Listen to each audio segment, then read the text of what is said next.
விநாயகர் ஒரு பொதுவான கடவுள். அரச மரத்தடியிலையும் இருப்பார், சாதாரண ஊரணிக்கரையிலையும் இருப்பார், தெருமுக்குகள்லையும் தெருக்குத்தலும் இருப்பார். இது விநாயகர் மாதிரி ஒரு எளிவந்த பிறன் அவருக்கு எந்த திசையும் கிடையாது.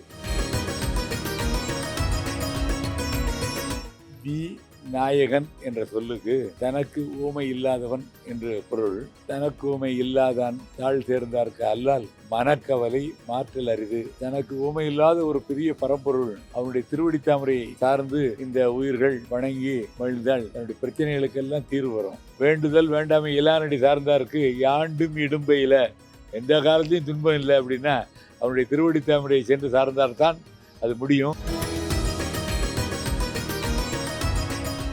தெறிக்கவிடும் காரம் நிறம் சுவையை தருகிறது. ஆச்சி மிளகாய் தூள் தெறிக்கவிடும் காரம் நிறம் சுவை. சௌபாக்யா ஹோம் அண்ட் கிச்சன் அப்ளையன்சஸ். நீங்களும் ஒரு அரசு ஊழியராக உங்கள் எதிர்காலம் சிறப்பாக அமைய உங்கள் வழிகாட்டியாய் the Mount study centre Thiruvallur. Training program for UPSC, TNPSC, TNU, SRB, TET, RRB, SSCL ranking. எல்லாம் வல்ல விநாயக பெருமானுடைய சதுர்த்தி பெருவிழா ஆண்டுதோறும் ஆவணி மாதத்தில் வளர்பிறையில் மிகவும் சிறப்பாக கொண்டாடப்படுகிறது.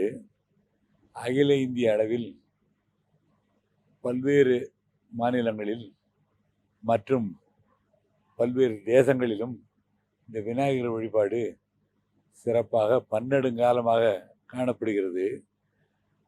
சதுர்த்தி திதியில் அவர் தோன்றியதாக மூல நூல்களில் கிடைக்கிறது.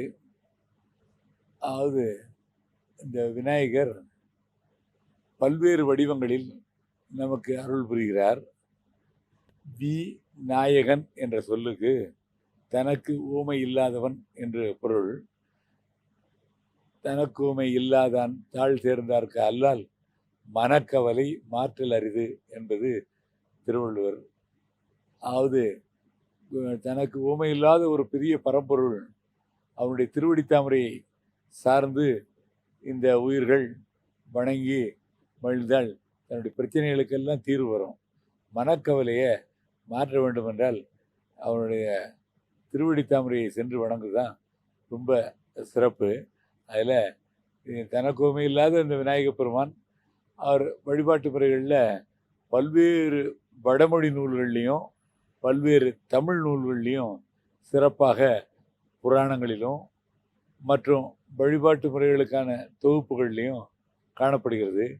சில இடங்களில் அருகம்புல்லில் வழிபடுறாங்க, சாணத்தில் வழிபடுறாங்க, மஞ்சள் பொடியில் வழிபடுறாங்க, அது மாதிரி சின்ன சிலையாக வச்சு வழிபடுவாங்க. இப்படி பண்ணும்போது அதாவது அடிக்கடி பூஜை பண்ணக்கூடிய அவ்வப்போது எடுத்து செல்லக்கூடிய சில ஆசனம்னு சொல்லுவாங்க வடமொழியில்.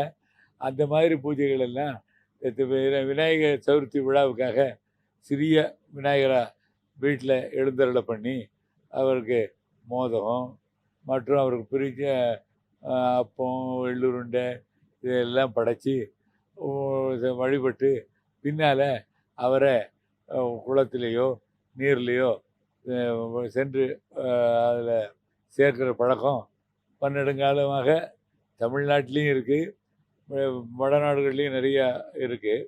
அதாவது ஒரு உலகம் முழுவதும் பறந்துடக்கூடிய ஒரு பெரிய பரம்பொருள், கண்ணுக்கு தெரியாத காற்று. அந்த காற்று நம்ம கண்ணுக்கே தெரியாது. ஆனால் அந்த காற்றை ஒரு பலூன்லேயோ ஒரு பந்துக்குள்ளேயோ ஒரு சைக்கிள் டயரு கார் டயருக்குள்ளேயோ அடைக்கும் போது அந்த வடிவத்தில் அது வந்துடுது. ஆனால் அது தேவையில்லாத போது அந்த பலூனில் இருக்கிற காற்றை திறக்கும்போது சர்வ வியாபகமாகிடுது. உலகம் பூரா அது போய் பரவி இருக்கக்கூடிய ஒரு பொருளை அன்பின் பொருட்டு பூஜையின் பொருட்டு நம்ம அழைக்கிறோம். அந்த திருவுருவத்துக்குள்ளே விநாயகப் பெருமானாக அவர் எழுந்தருளி வந்து நம் இல்லங்களில் எல்லா மகிழ்ச்சியும் பொங்குவதற்காகவும் நோய் நொடியற்ற வாழ்க்கைகள் பல்வேறு மனக்கவலைகள் இருக்கும், எதுன்னு சொல்ல முடியாது. குடும்பங்களில் நிறைய இன்பங்களும் உண்டு, துன்பங்களும் உண்டு. இது எல்லாவற்றையும் நமக்கு எது நமக்கு தேவையோ அதையெல்லாம் நமக்கு வாரி வழங்கக்கூடிய பெருமான் விநாயகப் பெருமான். மணிவாசக பெருமான் சொல்லும்போது வேண்டத்தக்கது அறிவோய் நீ, வேண்ட முழுதும் தருவோய் நீ, வேண்டும் அயன்மார்க்கு அறியோய் நீ, வேண்டி என்னை பணி கொண்டாய், வேண்டி இங்கு யாது நீ அருள் செய்தாய், யாரும் அதுவே வேண்டி நல்லால் அதாவது நம்ம எதை வேண்டுறோமோ அதை நமக்கு தரக்கூடிய இது எல்லாமே அவருடைய பொறுப்புன்னு சொல்கிற அழகான திருவாசக பாடல்கள் இருக்குது. வேண்டும் பொருள் ஒன்று உண்டு எனின் அதுவும் உன் தன் விருப்பன்றே அப்படிங்கிறார். உன்னுடைய விருப்பம்தான், எனக்கு என்ன வேணும் வேண்டாங்கிறத முடிவு பண்ணுறதே கடவுள் தான். அவன் வேண்டுதல் வேண்டாமை இல்லாதவன். வேண்டுதல் வேண்டாமை இல்லானடி சார்ந்தாருக்கு யாண்டும் இடும்பையில் எந்த காலத்தையும் துன்பம் இல்லை அப்படின்னா அவனுடைய திருவடி தாமரையை சென்று சார்ந்தால்தான் அது முடியும். அவன் கண்ணுக்கு எதிர்க்க உருவமாகவும் தோன்றுவான், அருவமாகவும் இருப்பான், அருவுருவமாக சிவலிங்க தெரியுமாகவும் இருக்கான். இதெல்லாம் மூலாகமங்களில் சொரூப நிலை, தடஸ்த நிலையெல்லாம் பிரித்து சொல்லப்பட்டிருக்கு. அப்படி இருக்கக்கூடிய இறைவனை இந்த சதுர்த்தி வழிபாட்டுக்காக எல்லா ஆலயங்களிலும் காப்பு கட்டி கொடியேற்றி சிறப்பாக இந்த கொண்டாடுற பழக்கங்களும், தேரோடையும் திருவிழா வாகனங்களோடையும் திருவிழா கொண்டாடக்கூடிய பழக்கங்களும் இருக்குது. இல்லங்கள் தோறும் எளிவந்த பிரானாக அவரை எழுந்தருளி அவங்கவுங்களுக்கு எல்லாவற்றையும் வாரி வழங்கக்கூடிய விநாயகர் பெருமானும் அந்த வழிபாடும் தமிழகத்தில் நிறையா இருக்குது. கோவில்லையும் போய் வழிபடுறோம், அதே நேரத்தில் இல்லங்கள்லேயும் நம்ம வழிபடுறோம். இந்த விநாயகர் வழிபாடு இங்கு மட்டும் இல்லை, இந்தோனேஷியா பௌத்த சமயம் உள்ள பெரிய இடங்களில் உள்ள நாடுகள்லாம் கூட அந்த வழிபாடு இருக்குது. அதே மாதிரி வைஷ்ணவர்கள்லேயும் தும்பிக்கை ஆழ்வார்னு வச்சுருக்காங்க, கையா ஆழ்வார்னுலாம் சொல்லியிருக்கா. ஒரு அதில் நம்ம திருநீர் அணிந்திருப்போம், அவங்க நாம் இது பண்ணி போட்டிருப்பாங்க, நாம மாதிரி போட்டிருப்பாங்க. அதனால் விநாயகர் ஒரு பொதுவான கடவுள். அரச மரத்தடியிலையும் இருப்பார், சாதாரண ஊரணிக்கரையிலையும் இருப்பார், தெருமுக்குகள்லையும் தெருக்குத்தலுக்கும் இருப்பார். இது விநாயகர் மாதிரி ஒரு எளிவந்த பிறகு அவருக்கு எந்த திசையும் கிடையாது. 8 திசையிலையும் எந்த திசை பார்த்தாலும் அவரை வைக்கலாம்லாம் காரணாகமத்தில் ரொம்ப அழகாக சொல்லப்பட்டிருக்கு. ஒவ்வொரு திசையில் வச்சா என்னென்ன பலன்லாம் சொல்லப்பட்டிருக்கு. அதனால் இந்த விநாயகர் வழிபாடை எல்லோரும் சதுர்த்தி தினத்துலேயும் அதுக்கு முதல் நாளோ மறுநாளோ செஞ்சு அந்த அப்பப்போ செய்யக்கூடிய களிமண்ணில் செய்யக்கூடிய இதெல்லாம் ரொம்ப நாள் வச்சு பாதுகாக்க முடியாது. அதை அந்த விநாயகர் பெருமான் பூஜை பண்ணுறவர்கள் அதில் இருப்பார். பூஜை பண்ணி முடிஞ்சதுக்கப்புறம் அவர் வியாபகம் ஆகிடுவார். ஆனதுக்கப்புறம் அதை கொண்டு போய் உரிய மரியாதைகளோட, மேளதாளங்கள் தான் வேணும்னு கட்டாயம் இல்லை, சாதாரணமாகவே நம்ம கொண்டு போய் நல்ல நீர்நிலைகளில் அது இறைவன் வசித்த ஒரு திருவுருவம் அது. அதை அப்படி செய்கிறதா பழக்கத்தில் இருக்குது. அதில் எந்த விதமான மத பேதங்களும் இல்லாமல் எல்லோரும் வழிபடக்கூடிய ஒரு விநாயகர் பெருமான், எல்லாருக்கும் எல்லாவற்றையும் வாரி வழங்கக்கூடிய விநாயகர் பெருமான் பிள்ளையார்பட்டியிலையும் 10 நாள் சதுர்த்தி விழா கொண்டாடுறதுக்காக எழுந்தருளி அருள் வழங்குகிறார்.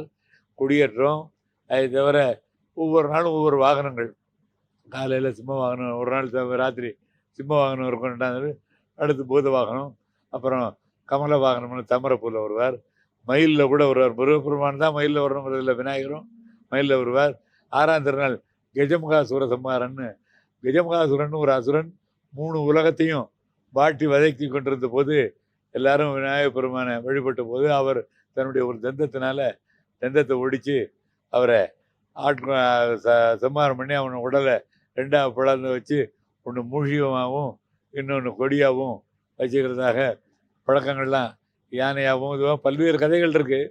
முருகப்பெருமானை எப்படி திருச்செந்தூரில் சேவலாகவும் மயிலாகவும் ஆட்கொண்டாரெல்லாம் சொல்லுவாங்க, நிறைய கதைகள். அதில் இதுதான் சரி இதுதான் இல்லை, பொதுமக்கள் முன்னேறுவதற்காகவும் நன்மை பெறுவதற்காகவும் மனக்கலக்கமின்றி மனக்கவலையின்றி இருப்பதற்காகவும் புராணங்கள் நிறைய கதைகளை நமக்கு சொல்லியிருக்கு. அதில் போய் ஆராய்ச்சி பண்ணாமல் அந்த முதியோர்கள் காட்டிய பெரியவங்க காட்டிய வழியில் போனோம்னா நமக்கு என்றைக்கும் நிம்மதி, என்றைக்கும் மகிழ்ச்சி, என்றென்றும் இன்று மட்டும் இல்லை, கடந்த காலத்துலேயும் சரி, நிகழ்காலத்துலேயும் சரி, எதிர்காலத்துலேயும் சரி, எல்லாவற்றுக்கும் வழிகாட்டியாக விளங்கக்கூடியவர் விநாயகர் பெருமானும் நம்முடைய புராணங்களும் தான். இந்த விநாயகர் சதுர்த்தி பெருவிழாவில் எல்லோரும் மேலும் மேலும் எல்லா நலன்களும் பெற்று வாழ்வாங்க வாழ வாழ்த்தி பிரார்த்திக்கிறோம். நன்றி, வணக்கம்.